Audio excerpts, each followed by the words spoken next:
संन्यास घेता येत नाही तोपर्यंत देवाची भक्ती करता येत नाही. म्हणून शेवटी कर्दमांनी देवाची करुणा भागली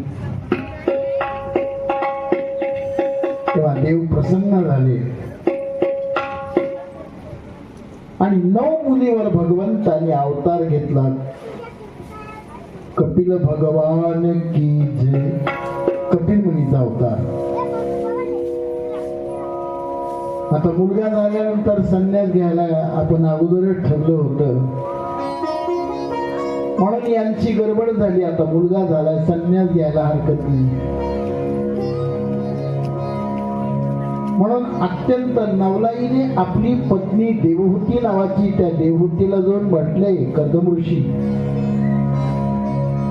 की आता आपल्याला मुलगा झालाय, मला परवानगी दे, मला संन्यास घ्यायचा आहे. ब्रह्मदेवाने मला आठ घातली होती, मुलगा झाल्याशिवाय संन्यास घेता येत नाही, मुलगा झाला मला परवानगी दे. तर देवहूती म्हणाली की मी तुम्हाला पहिलीच परवानगी दिली होती, पण आता आपल्याला मुली किती आहेत? बोला ना. 9. ठीक आहे, त्या 9 मुलीचे ठिकाण मी एकटी पाहिजे. कोणाला इंजिनियर, कोणाला डॉक्टर, कोणाला मास्टर, कोणाला कंडक्टर, कोणाला ड्रायव्हर, कोणाला इंजिनियर, कोणाला महाराज, कोणाला पोतराज. मी एकटी पाहिजे. 9 मुलीचे लग्न मी एकटी करेन. पण उद्या जर लग्न मंडपामध्ये ब्राह्मणपणी विचारलं मुलीचे वडील कुठे आहेत कन्यादान सोडायला, मग तुम्ही संन्यास घेतल्यावर मग कन्यादान सोडायला कोण आहे? कर्दम ऋषीनं खरं पटलं आणि कर्दम ऋषी म्हणजे तेही बरोबर आहे. ठेवली जागा पिशवी. कोणती पिशवी? संन्यास घ्यायची. 3दा जागेवर बसली. आता आम्हाला एखाद्या वेळेस राग येतो, जे राग जाऊन बसतो. कुठं जाऊन बसतो देव जाणे कोण असतो. मुद्दाम बाहेरून म्हणतो मी आता वाड्यात येणारच नाही, मी आता घरी येणारच नाही. मधून मंडळी म्हणते खुशाल जा, तिकडं रस्ता सुधर, तिकडं जा. म्हणजे येणारच नाही ते. म्हणजे खऱ्या जातीच असतात, येऊच नका. त्याला माहितीये किद्दा गेले किद्दा वापस आले. काय कोण कोणी विचारायला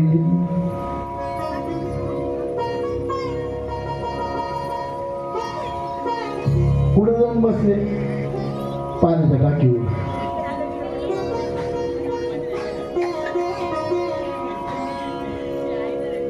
पिंट्याला पाठवलं आजीने. पिंटूचा बाबाला म्हणून आजीच्या हाती पिंटे पण पिंट्या पाहायला आनंद झाला. बाबा मी काय आजी चहा देते असे का? मग चल पा पा पा पा पा. आता कोण लेकरून कोण म्हातारा बघा, तुमचे तुम्हीच विचार करा आता. म्हणून बाबा न लगती सयास जावे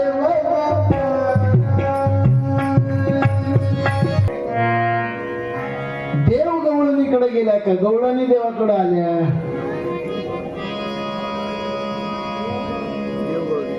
अहो देव गवळणीच्या घरी चोऱ्या करायला गेला, त्याच वेळेला चित्त चोरलं देवाने.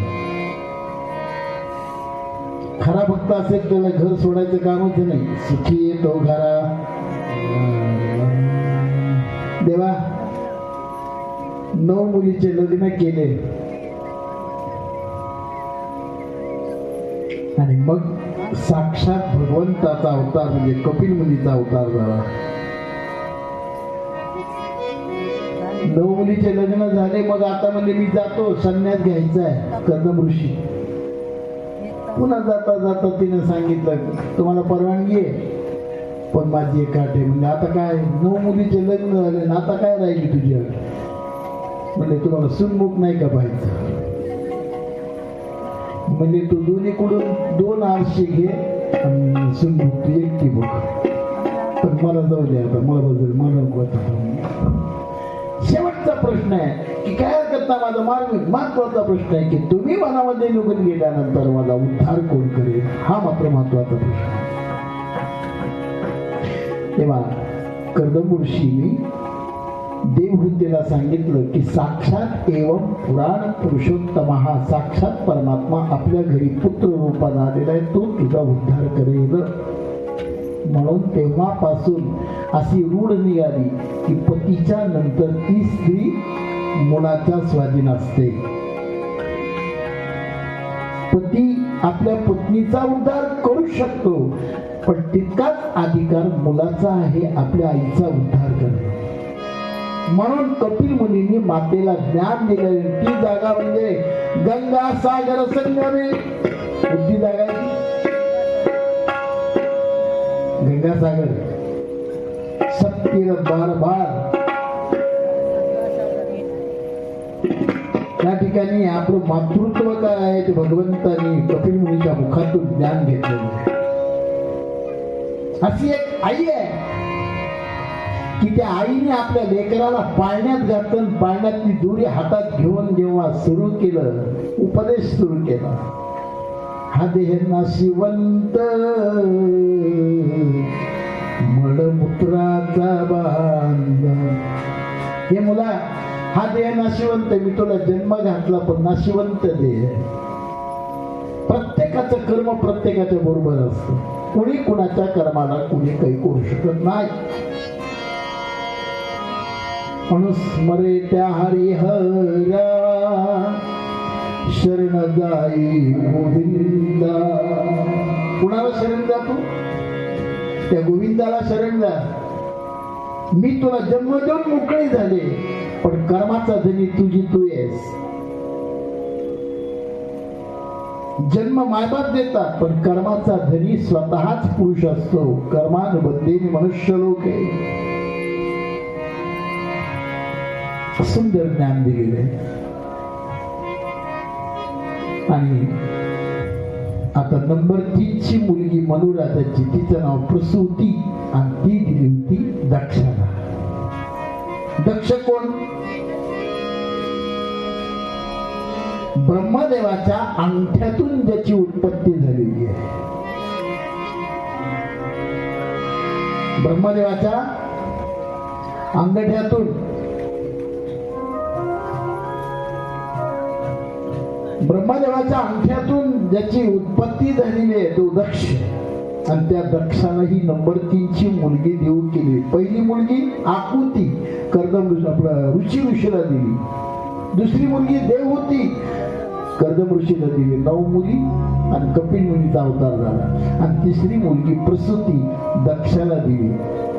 आणि त्या दक्षापासून 16 मुली झाल्या. कन्या षोडशा मललोचना. किती मुली? कन्या षोडशा मललोचना, 16 मुली झाल्या. तर शुक म्हणतात की परीक्षेची 16 मुलीचे लग्न केले.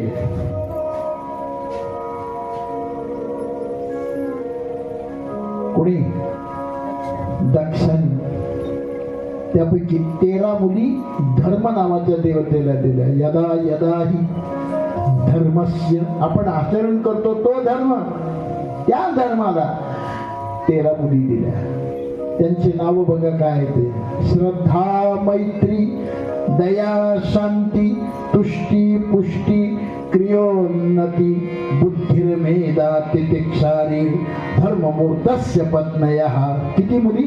13 मुली धर्माला दिल्या. त्यांचे नाव असे: पहिली मुलगी श्रद्धा. काय सुंदर नाव आहे.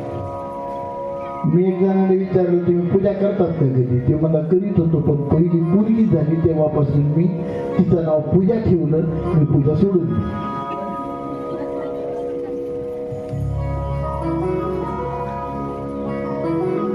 म्हणजे आरती करतात का? म्हणजे करीत होतो, पण दुसरी पोरगी झाली तिचं नाव